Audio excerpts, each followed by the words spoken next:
مفتی صاحب کی چینل کو سبسکرائب کیجئے، لائک، کمنٹ اور شیئر کیجئے، خاص کر مفتی صادق قاسمی۔ بسم اللہ الرحمن الرحیم۔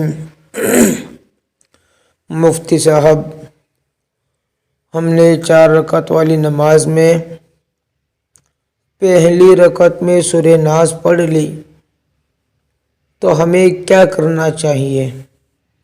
سوال کر رہے ہیں جناب عبداللہ صاحب اجین MP سے۔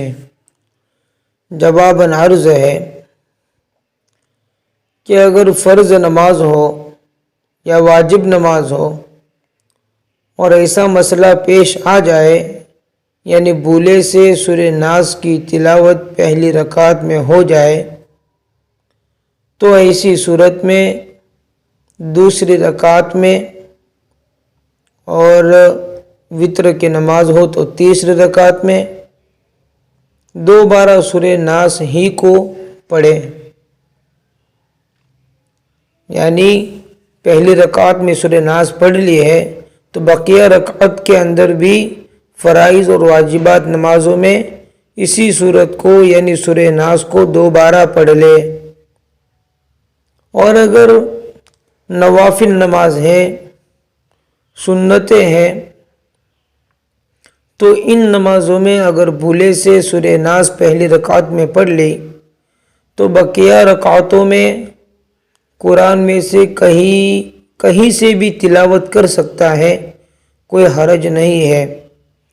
لیکن افضل یہ ہے کہ چاہے کوئی بھی نماز ہو، نفل ہو کہ سنت ہو کہ فرض ہو کہ واجب ہو، ان سب نمازوں میں اگر بھولے سے پہلی رکعت میں سورہ ناس پڑھ لی ہے تو بقیہ رکعتوں کے اندر بھی سورہ ناس ہی کی تلاوت کرے، اسی صورت کو دوبارہ پڑھے۔ کیونکہ قرآن کو الٹا پڑھنا، یعنی سورہ ناس کو پڑھ لیا، اب پچھلی صورتوں کو یا پچھلی کسی قرآن کی آیت کو پڑھنا، یہ اس سے اچھا تو یہ ہے کہ سورت کو دوبارہ پڑھا جائے، ایک ہی سورت کو 2-3 رکعتوں میں پڑھا جائے، یہ بہتر ہے قرآن کو الٹا پڑھنے کے مقابلے میں۔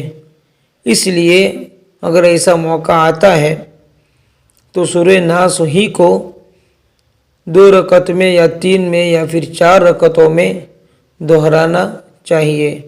اگر کوئی نہیں دہراتا، الٹا پڑھ لیتا ہے، تب بھی کوئی حرج کی بات نہیں ہے، سجدہ سہو واجب نہیں ہوگا۔